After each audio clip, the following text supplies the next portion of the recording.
আমি মোহাম্মদ মতিয়ার রহমান ধরের বাড়ি Muslim high school and কলেজের পক্ষ থেকে টাঙ্গাইল অনলাইন স্কুলে সবাইকে স্বাগতম জানাচ্ছি। প্রিয় শিক্ষার্থীবৃন্দ, আশা রাখি তোমরা সকলেই এই করোনার সময়ে সবাই সুস্থ আছো এবং সুস্থ থাকো এই প্রত্যাশা করে আজ আমি দশম শ্রেণীর হিসাব বিজ্ঞানের 11 অধ্যায়ের অঙ্ক নিয়ে হাজির হয়েছি।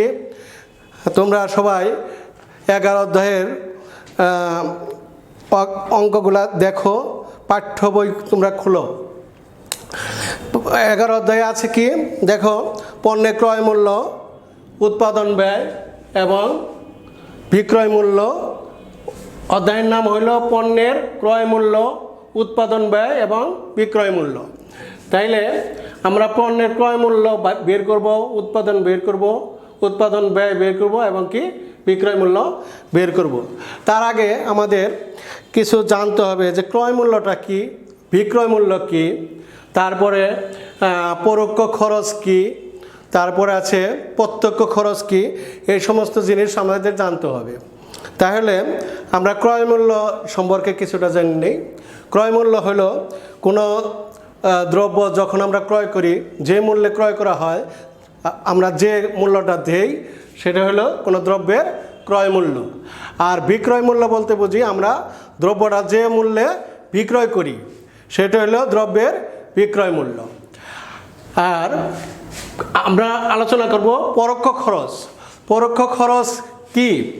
পরোক্ষ খরচ হলো কোনো দ্রব্য যখন আমরা তৈরি করব বা ক্রয় করে আনবো, তার সাথে সরাসরি যুক্ত থাকবে। অর্থাৎ সরাসরিভাবে যে পণ্য ক্রয়ের সাথে যে সমস্ত খরচগুলা সরাসরি যুক্ত থাকে সেইগুলো হলো প্রত্যক্ষ খরচ। আর পরোক্ষ খরচ হলো যেগুলা সরাসরি নয়, পণ্য ক্রয়ের সাথে সরাসরি নয়, সেটা হলো পরোক্ষ খরচ। তাইলে পরোক্ষ খরচ যদি আমরা আলোচনা করি, পরোক্ষ খরচের মধ্যে কি কি যেতে পারে? ধরো তুমি একটি কারখানা খুললে, কারখানায় তুমি শার্ট তৈরি করবে। শার্ট যদি তৈরি করো তাহলে আমাদের কি দরকার পড়বে? প্রথমে কাঁচামাল তৈরি দরকার পড়বে। এই কাঁচামালটা আমরা কোথার থেকে আনবো? অবশ্যই আমরা একবারে কিনবো কাঁচামাল, হয়তো 1000 গজ বা 2000 গজ এইরকমভাবে কিনবো। যখন আমরা কিনবো তখন ওই দ্রব্যগুলো আনতে অবশ্যই কিছু না কিছু খরচ হবে। খরচ হবে বলতে পরিবহন খরচ থাকতে পারে, কিছু শুল্ক থাকতে পারে, তারপরে থাকতে পারে ডক চার্জ থাকতে পারে। এগুলা যদি থাকে, এগুলা যোগ করার পরে সেটা বের হবে কি প্রকৃত ক্রয় মূল্য। তাইলে আমরা প্রকৃত ক্রয় মূল্য এভাবে বের করব। তাইলে আর যখন আমরা দ্রব্যটা কারখানায় নিয়ে আসলাম তখন অবশ্যই সেই কাপড়গুলো কি করতে হবে? আমার শার্ট তৈরির জন্য কাটতে হবে, সেখানে বিদ্যুৎ খরচ থাকতে পারে, তারপরে ওই ঘর ভাড়া দিতে হবে, তারপরে বেতন দিতে হবে কর্মচারীর, তারপরে কমিশন, এইগুলা হলো আমার কি খরচ? পরোক্ষ খরচ। এই পরোক্ষ খরচ অবশ্যই এগুলা যোগ করার পরে আমাদের কি বাইর হবে? সেটা বের হবে হলো মোট ব্যয়। কত টাকা আমার এই শার্ট তৈরি করতে কত টাকা মোট ব্যয় হলো সেটা বের হবে। আর সেই মোট ব্যয়ের সাথে অবশ্যই আমরা যে ব্যয়টা আমার শার্ট তৈরি করতে খরচ হলো, অবশ্যই আমরা সেই দরে শার্টটি বিক্রয় করব না। কারণ আমার যে খরচ হলো সেই দামে যদি শার্টটা বিক্রয় হয় তাহলে আমার লাভ বা ক্ষতি কিছুই হবে না। অবশ্যই সকল প্রতিষ্ঠানই চায় যে লাভের আশায় একটা ব্যবসা খুলে অবশ্যই তার সাথে একটা লাভ থাকতে হবে। যখন আমরা এই মোট ব্যয়ের সাথে প্রত্যাশিত একটা লাভ বা মুনাফা যোগ করব তখন কি আসবে? সেটা আসবে এগুলো বিক্রয় মূল্য। তখন আমাদের বিক্রয় মূল্য বের হবে। তাহলে আমরা ছক আকারে দেখি। ক্রয় মূল্য, কৃত পণ্যের মোট ব্যয় এবং বিক্রয় মূল্য কিভাবে আমরা বের করব। তাহলে দেখো, আমরা প্রথমে পণ্য ক্রয়ের জন্য যে আমরা অর্থ ব্যয় করেছি সেইটা আমরা নেব পণ্য ক্রয়ের জন্য। সেটা এখানে দেখো বিবরণের একটা ঘর আছে, টাকার দুইটা ঘর আছে। এখানে পণ্য ক্রয়ের জন্য যে প্রদত্ত আমরা অর্থ ব্যয় করলাম সেটা আমরা সরাসরি দ্বিতীয় ঘরে নেব। তারপর ক্রয়ের সাথে যে সরাসরি যে খরচগুলো আসছে, যেমন সেগুলো যোগ করতে হবে প্রত্যক্ষ খরচসমূহ। সেটা হলো আমরা ক্রয় করে অবশ্যই একটা পরিবহন ব্যয় আছে, সেই পরিবহন ব্যয় আমরা যোগ করব। তারপর ডক চার্জ থাকলে যোগ করব, শুল্ক থাকলে যোগ করব, মজুরি যদি থাকে যোগ করব। তাহলে এইগুলো যোগ করার পরে আমরা কি পাবো? ক্রয় মূল্য পাবো, দ্রব্যের ক্রয় মূল্য পাবো। তারপরে ক্রয় মূল্যের সাথে কি যোগ করব? পরোক্ষ খরচ সমূহ যোগ করব। পরোক্ষ খরচ আমি আগেই বললাম যে কারখানা আনার পর অবশ্যই তোমাকে সেটা কি করতে হবে, একটা সার তৈরির জন্য তোমার অনেক সেখানে কতগুলো পদক্ষেপ আছে, সেটা সেই সমস্ত খরচগুলা এখানে যোগ করতে হবে। যেমন ভাড়া, বেতন, বিক্রয় পরিবহন থাকতে পারে, কমিশন থাকতে পারে, বিজ্ঞাপন থাকতে পারে। এই সমস্ত ব্যয় যোগ করার পরে আমরা কি পাবো? এই ক্রয় মূল্যের সাথে আমরা প্রত্যক্ষ খরচ যোগ করার পরে পাবো মোট ব্যয়। তাহলে মোট ব্যয় বের করার পরে আমরা সেখানে মোট ব্যয় বের করার পরে আমরা কি বলছি যে আমরা একটা কি করব? অবশ্যই একটা লাভ থাকতে হবে। ব্যবসায় লাভ করতে হলে সেই সময় কি করতে হবে? একটা প্রত্যাশিত লাভ যোগ করতে হবে। এই প্রত্যাশিত লাভ মোট ব্যয়ের সাথে যোগ করার পরে আমরা কি পাবো? বিক্রয় মূল্য পাবো। তাহলে বিক্রয় মূল্য পর্যন্ত আমরা মোট অঙ্কে তোমাদের অনেক সময় থাকে মোট ক্রয় মূল্য বের করো থাকতে পারে, তারপরে মোট ব্যয় নির্ণয় করো থাকতে পারে, তারপরে তোমার ব্যবসায় কত টাকা লাভ আসলো থাকতে পারে। তাহলে আমরা এই ছকের মাধ্যমে আমরা একটা অঙ্কে আলোচনা করি। তোমরা বের করো সৃজনশীল অঙ্ক 1 নম্বর অঙ্ক আমরা বের করি। 1 নম্বর অঙ্কে দেখো তোমরা কি আছে, ডাকটা আমরা পড়ে নেই প্রশ্নটা। ঢাকার শাহিন ফ্রুট কর্নারের 2017 সালের জুন মাসের প্রথম সপ্তাহে লেনদেন ছিল নিম্নরূপ। রাজশাহী থেকে প্রতি জুড়ি 500 টাকা দরে 200 জুড়ি আম ক্রয়। প্রতি জুড়িতে আমের পরিমাণ 10 কেজি। এর জন্য মোট ট্রাক ভাড়া দিতে হয়েছে 5,000 টাকা এবং প্রতি জুড়ি আমের জন্য প্যাকিং খরচ পড়েছে কত? 20 টাকা। ঢাকায় ট্রাক থেকে আম নামানোর পর দেখা গেল 10 জুড়ি আম সম্পূর্ণ নষ্ট হয়ে গেছে এবং বিক্রয়ের অনুপযোগী। তারপরে আছে দেখো আম বিক্রয়ের জন্য উক্ত সপ্তাহে দোকান ভাড়া দেওয়া হয়েছে কত? 2,000 টাকা। বিক্রয় কমিশন দেওয়া হয়েছে কত? 1,000 টাকা। তাহলে এখানে ক নম্বরে চেয়েছে দেখো উপযুক্ত তথ্য থেকে বিক্রয়যোগ্য আমের পরিমাণ কেজিতে নির্ণয় করো। তাহলে আমরা ক নম্বর অঙ্ক কি চেয়েছে? বিক্রয়যোগ্য আমের পরিমাণ। তাহলে আমরা বিক্রয়যোগ্য আমের পরিমাণ বের করি।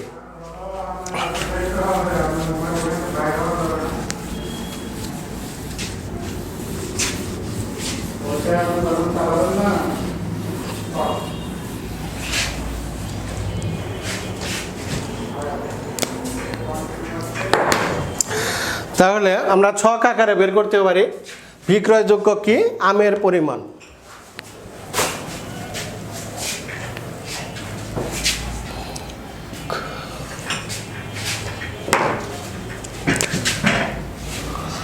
ক নং 1 নং সৃজনশীলের ক।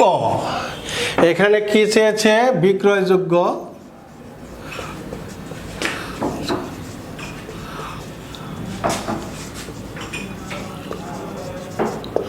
আমের পরিমাণ নির্ণয়।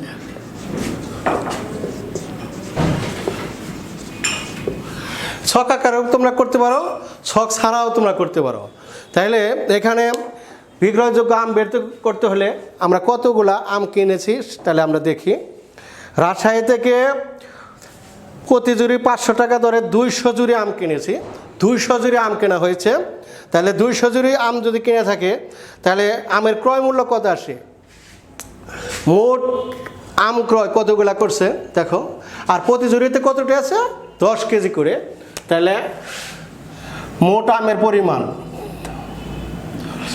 মোট আমের পরিমাণ নির্ণয়। পরিমাণ হইল কত? 200 ঝুড়ি, প্রতি ঝুড়িতে আছে 10 কেজি করে আম। তাহলে কত আসলো? এখানে 2000 কেজি। এখানে তোমার টাকা না হয়ে কেজি হবে।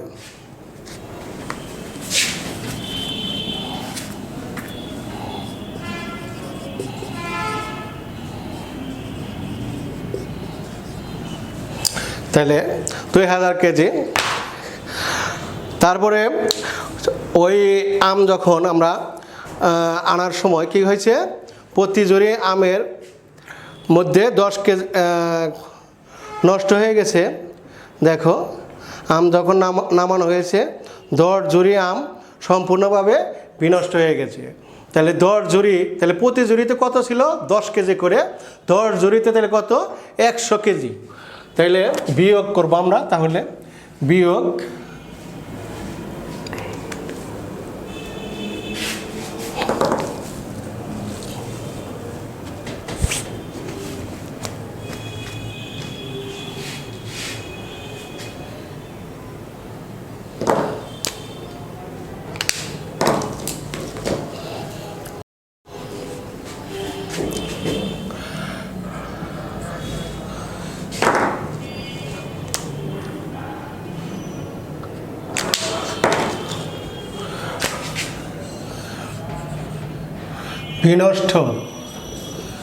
বিনষ্ট আমের পরিমাণ। বিনষ্ট আমের পরিমাণ কত? 10 ঝুড়ি, 10 কেজি করে। প্রতি ঝুড়িতে 100 কেজি। তাহলে 100 কেজি যদি আমরা এই মোট আমের থেকে বাদ দেই, মোট আমের থেকে 100 কেজি বাদ দিলে থাকে 1900 কেজি। তাহলে আমরা ক নম্বরের উত্তর পেলাম 1900 কেজি, 1900 কেজি। তোমরা খাতায় অবশ্যই তুলে নেবে।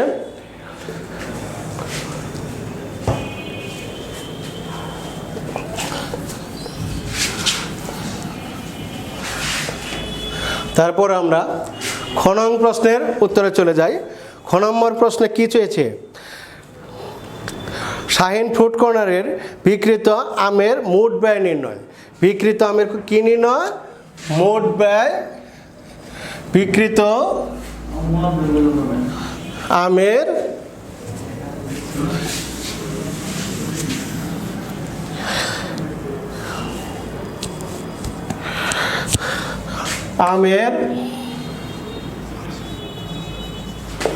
মোট ব্যয় নির্ণয়।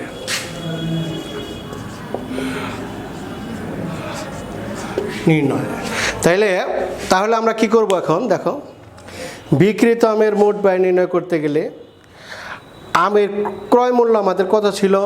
200 জুড়ি আম কিনেছে, কত প্রতি জুড়ি? 5000 টাকা, 500 টাকা করে দাম। তাহলে আমরা এই ছকের মাধ্যমে করতে পারি।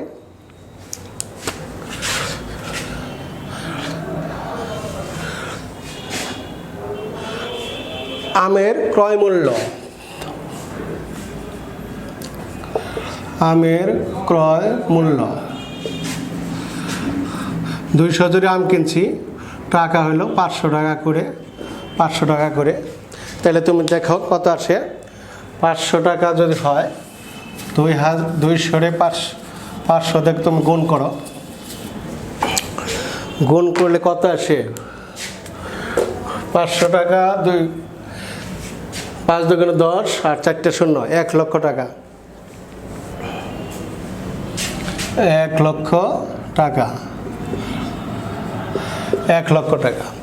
তারপর তোমরা দেখো এর সাথে প্রত্যক্ষ খরচগুলো আমরা কি করব, যোগ করব।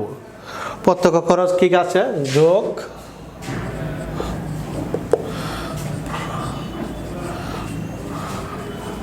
প্রত্যক্ষ খরচ সমূহ। আমরা যে ছক তোমাদের, আমি যে ছক তোমাদের দেখালাম সেই ছক অনুসারে কিন্তু অঙ্কটি হচ্ছে। তাহলে প্রত্যক্ষ খরচের মধ্যে কি আছে তোমরা দেখো, এখানে একটা প্যাকিং খরচ আছে, আর একটা আছে কি ট্রাক ভাড়া। ট্রাক ভাড়া কত আছে, ট্রাক ভাড়া আছে 5,000 টাকা, 5,000 টাকা। আর এর সাথে যোগ করো কি প্যাকিং খরচ, প্যাকিং খরচ কত, প্যাকিং খরচ আছে প্রতি ঝুড়ি আমের জন্য প্যাকিং খরচ পড়ছে 20 টাকা করে। তাহলে এখানে মোট আসে কত, 200-রে যদি আমরা 20 দিয়ে গুণ করি, 200 গুণন 20, তাহলে আসবে 4,000 টাকা। তাহলে মোট কত আসলো, 9,000 টাকা, 9,000 টাকা। তারপর এই আমরা যোগ করব 1,00,000 কত হলো, 1,09,000 টাকা। এটা হলো মোট ক্রয় মূল্য, মোট ক্রয় মূল্য, মোট ক্রয় মূল্য। মোট ক্রয় মূল্য থেকে আমরা কি করব, তার সাথে আবার পরোক্ষ খরচগুলো যোগ করব, যোগ পরোক্ষ খরচ, যোগ পরোক্ষ খরচ। পরোক্ষ খরচের মধ্যে দেখো কি আছে, এখানে যা আছে দোকান ভাড়া আছে। দেখো দোকান ভাড়া কত টাকা দিছে, দোকান ভাড়া 2,000 টাকা।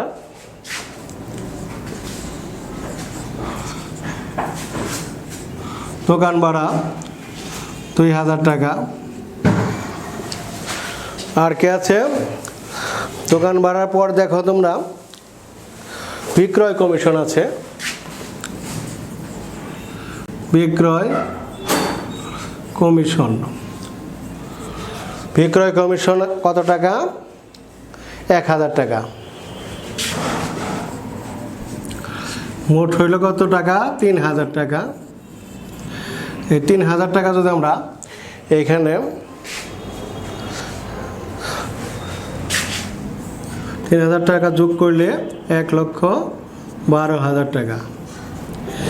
এই 1,12,000 টাকা কি হলো, আমাদের মোট ব্যয় আসলো, মোট ব্যয়, মোট ব্যয়। তাহলে খ নং প্রশ্নের উত্তর আমরা পেয়ে গেলাম। তো মোট ব্যয় আসলো কত, 1,12,000 টাকা। তারপরে আমরা চলে যাই গ নং প্রশ্নের উত্তরে। গ নং প্রশ্নের উত্তরে তোমরা দেখো কি চেয়েছে, এখানে চেয়েছে মোট ব্যয় যদি 1,15,000 টাকা হয়, তার উপর 20% মুনাফা ধরে প্রতি ঝুড়ি এবং প্রতি কেজি আমের বিক্রয় মূল্য বের করতে হবে। এটা আমি মুখে মুখে বলে দিই, তোমরা এখানে মোট ব্যয় নেবে। মোট ব্যয় কত আসলো, আছে 1,15,000 টাকা। তারপর তোমরা কি করবা, যোগ মুনাফা। মুনাফা কত আছে, এই 1,15,000 টাকার উপরে 20% মুনাফা নেবে। এই টোটাল হবে হলো 1,38,000 টাকা। 1,38,000 টাকারে আমরা আম কত ঝুড়ি আম ছিল, 200 ঝুড়ি, তার মধ্যে বিনষ্ট হয়েছে 10 ঝুড়ি, তাইলে 190 ঝুড়ি থাকে। 190 দিয়ে যদি ভাগ করি তাহলে আমরা কি পাবো, প্রতি ঝুড়ি আমের বিক্রয় মূল্য পাবো। আবার আমরা যদি কেজিতে রূপান্তর করি তখন কি করব, ওই 1,38,000 টাকাকে 1900 এই কোন প্রশ্নের উত্তর যে পেয়েছি 1,900 টাকা, 900, ওই 1,900তে ভাগ করব, তাহলে আমরা প্রতি কেজি আমের দাম পেয়ে যাব। আজ এই পর্যন্তই শেষ। আশা রাখি তোমরা ভালো আছো, সুস্থ থাকবে এই প্রত্যাশা করে আজকের মতো ক্লাসের বিদায় নিচ্ছি। আসসালামু আলাইকুম।